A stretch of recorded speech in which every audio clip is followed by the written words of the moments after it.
Hola y un saludo a todos los estudiantes que están tomando el curso de Español 491, es decir, la clase del panorama del cine español que estoy enseñando en la universidad en este semestre de primavera del año 2019.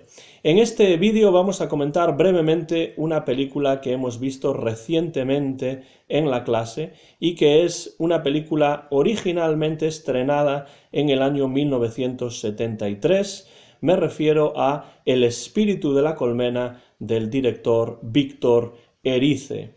Erice se ha convertido en un director de culto, pese a que dirigió realmente muy pocas películas.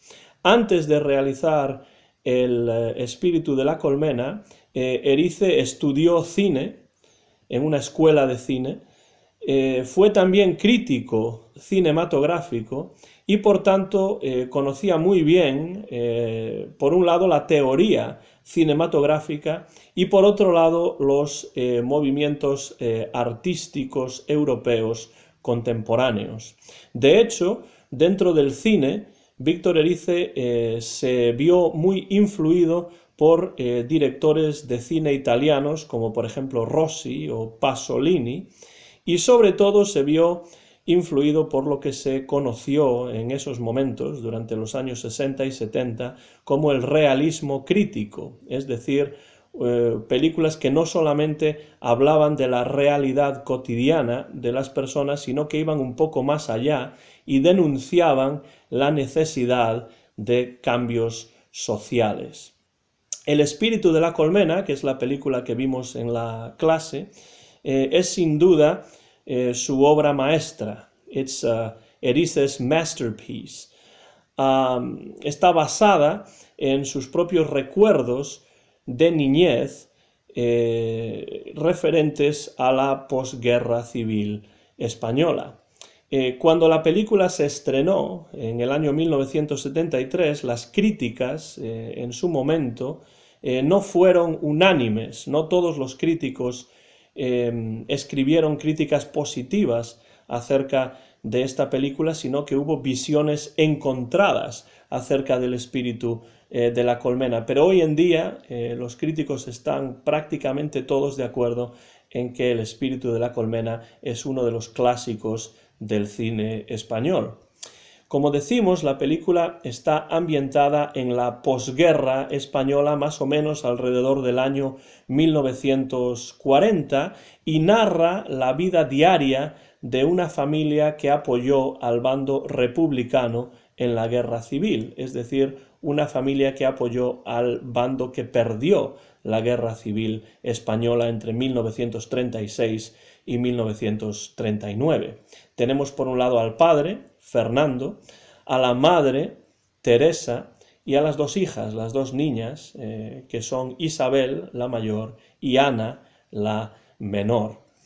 Va a ser a través del personaje de Ana como veamos la realidad, es decir, vamos a ver la realidad a través de los ojos de este personaje de Ana, que es una niña, y por tanto su mirada es una mirada más inocente, la mirada de una niña que desde luego tiene mucha curiosidad por las cosas que ocurren a su alrededor, pero que todavía no comprende del todo, todavía no comprende completamente la realidad que la rodea. Esto es algo semejante a lo que ocurre en La lengua de las mariposas con el personaje de Moncho, que es el niño a través del cual vemos los sucesos que se narran en la trama de la película. Aquí también, en esta película, en El espíritu de la colmena, tenemos la visión de una niña pequeña que se llama Ana y que está interpretada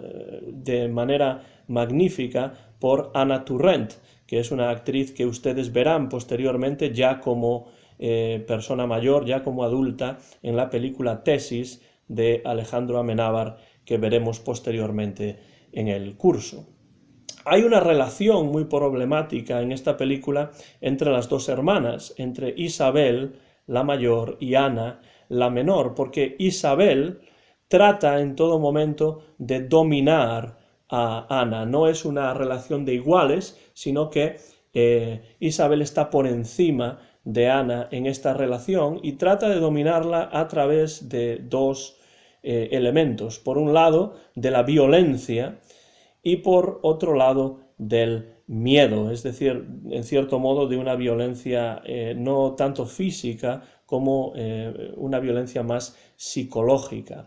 La violencia que probablemente Isabel pudo ver durante la guerra civil se refleja en algunos casos también en el comportamiento de Isabel, y es una violencia que no es solamente psicológica, sino que en algunos casos también es física. Por ejemplo, en el momento en el cual Isabel estrangula a un gato. She chokes a cat to death. Algo que los críticos han mencionado en muchas ocasiones acerca de esta película es el elemento del silencio. Es una película en la que hay poco diálogo, en la que hay mucho silencio, y este silencio realmente refleja el trauma de la guerra civil y anticipa también la falta de libertad que va a haber durante la dictadura franquista. Hay muchos ejemplos del silencio en esta película, ya digo que hay mucho menos diálogo que en las otras películas que hemos visto en la clase, pero por ejemplo Fernando, el padre, está obsesionado con la apicultura. He's a beekeeper.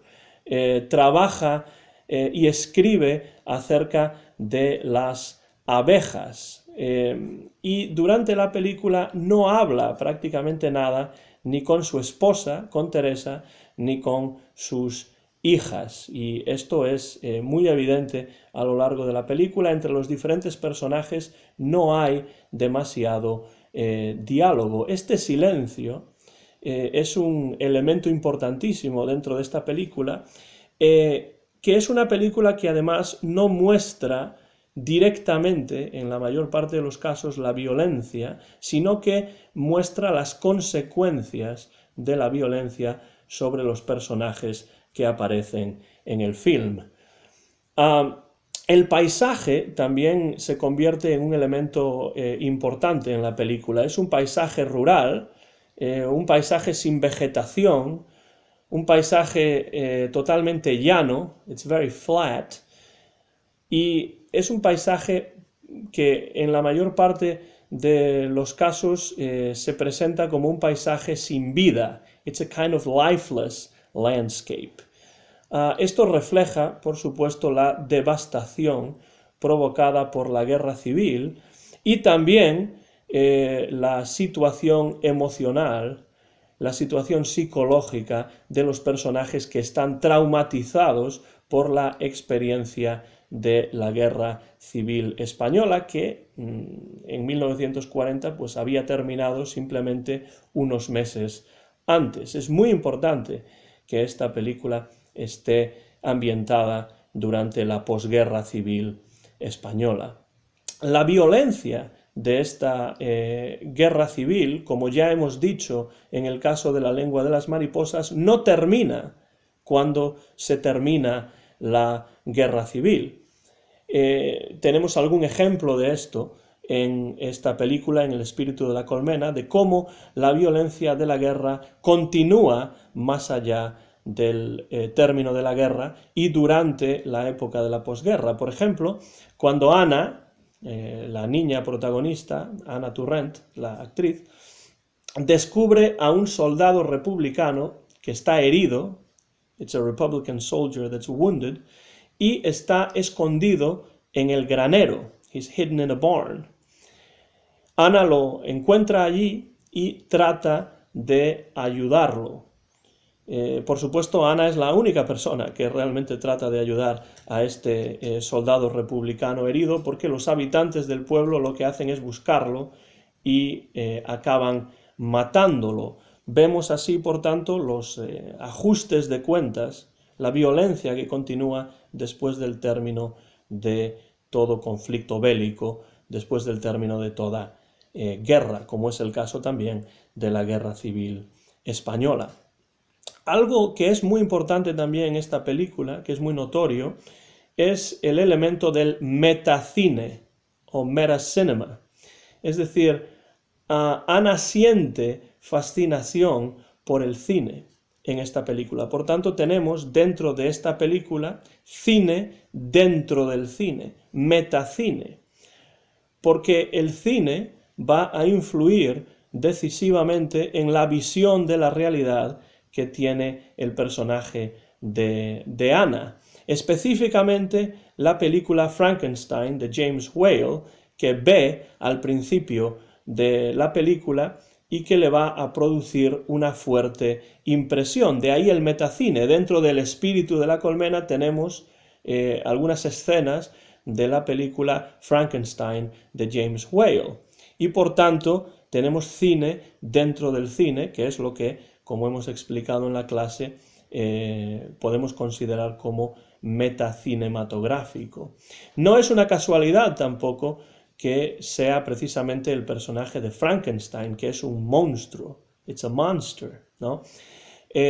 Por un lado, este personaje de Frankenstein representa el sentimiento de deshumanización que invade a los personajes en este contexto de la posguerra española, cómo la guerra o la experiencia de la guerra deshumaniza a la gente. Y también, por otro lado, este personaje de Frankenstein, que es un monstruo, como digo, representa también el horror de la experiencia de la guerra vista como un monstruo que lo devora, que lo destruye todo. Entonces, no es una casualidad que sea precisamente entre todas las películas posibles Frankenstein de James Whale la que ve Anna al principio de la película y la que va a causar una profunda impresión, tanto la película como el personaje del monstruo de Frankenstein. Y finalmente, un elemento que hemos comentado en la clase tiene que ver con el título de la película, El espíritu de la colmena, con las colmenas, beehives, que tienen que ver también con el trabajo de Fernando, el padre de la familia, porque Fernando trabaja con colmenas, trabaja con las abejas que trabajan en las colmenas y él las observa y escribe casi compulsivamente sobre ellas. Las colmenas pueden ser una referencia a esa sociedad fuertemente regimentada, muy jerárquica, hierarchic society, una sociedad inmovilista, una sociedad sin libertad, que es la sociedad que caracteriza a la dictadura franquista. Después de la Guerra Civil Española, ganada por el Ejército Nacional de Francisco Franco, se impone en España una dictadura y la sociedad de la dictadura franquista está aquí representada o reflejada en el elemento de las colmenas, the beehives, que son sociedades también fuertemente jerárquicas y también inmovilistas y sin libertad, como lo puede ser la sociedad que tiene lugar o que se impone durante una dictadura. Esto también aparece en la película y no es tampoco casual que Fernando sea un apicultor y que la película tenga el título de El espíritu de la colmena o The Spirit of the Beehive. Terminamos así este breve vídeo en el que hemos hecho un repaso crítico, un comentario crítico breve acerca de la película de 1973, El espíritu de la colmena, dirigida por Víctor Erice. Como siempre, espero que este vídeo les sirva a ustedes para repasar la película y para ir recordando un poco la película y sus elementos más importantes ahora que nos estamos acercando ya al primer examen en esta clase. Como siempre, muchas gracias por la atención. Me despido ya de ustedes. Soy el profesor Antón García Fernández.